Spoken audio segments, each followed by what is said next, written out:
Hello everyone, welcome back to our channel. आजको भिडियोमा हामी माइक्रोसफ्ट वर्डमा डकुमेन्ट कसरी क्रिएट गर्ने र डकुमेन्टलाई कसरी ओपन गर्ने भनेर सिक्न गइरहेका छौं। So let's start a video. त्यसको लागि चाहिँ फर्स्टमा तपाईले माइक्रोसफ्ट वर्ड ओपन गर्नुपर्ने हुन्छ।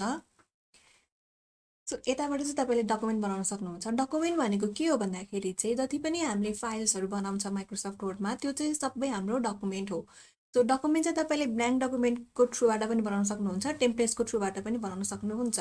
त्यसको लागि चाहिँ हामीले यो रिबनमा रहेको फाइल ट्याबमा क्लिक गर्नुपर्ने हुन्छ। सो यहाँबाट तपाईले न्यूमा क्लिक गर्नु भने तपाईले यहाँ ब्ल्याङ्क डकुमेन्ट पनि देख्न सक्नुहुन्छ र धेरै टेम्प्लेट्सहरु पनि देख्न सक्नुहुन्छ। ब्ल्याङ्क डकुमेन्टबाट बनाउने हो भने तपाईले ब्ल्याङ्क डकुमेन्टमा क्लिक गर्नु हुँदा पनि हुन्छ। तपाईले कुनै डकुमेन्ट चाहिँ क्विकली चाहिएको छ भने चाहिँ तपाईले टेम्प्लेट्सबाट पनि बनाउन सक्नुहुन्छ। सो यहाँ क्रिएटमा क्लिक गर्नु भने चाहिँ यो डिजाइन आउँछ। यो डिजाइनमा तपाईले टेक्स्टहरु पनि देख्न सक्नुहुन्छ। यो टेक्स्टलाई एडिट गरेर तपाईलाई चाहिने डकुमेन्ट यहाँबाट बनाउन सक्नुहुन्छ। अर्को कुरा चाहिँ डकुमेन्टलाई ओपन गर्ने। त्यसको लागि चाहिँ फेरि हामी फाइल ट्याबमा जान्छौं।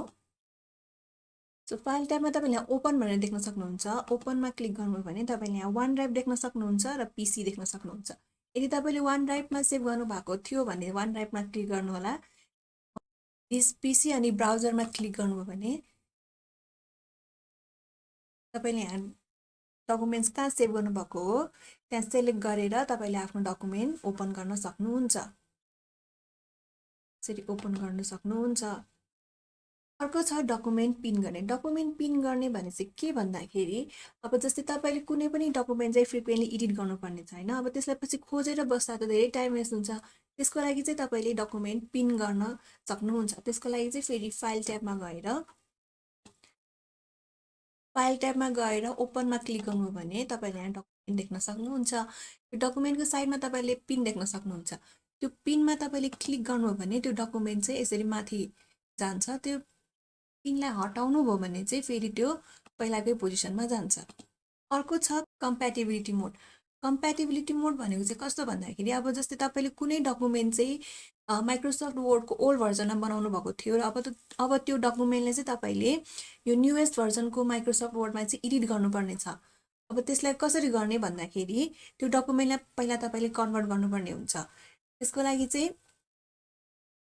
यो फाइल ट्याबमा क्लिक गरेर तपाईले यहाँ इन्फोमा क्लिक गर्नुभयो भने तपाईले यहाँ तीनटा अप्सन देख्न सक्नुहुन्छ। त्यो तीनटा अप्सन मध्ये सेकेन्डमा क्लिक गर्नुभयो भने त्यसभित्र अझै तपाईले तीनटा अप्सन देख्न सक्नुहुन्छ।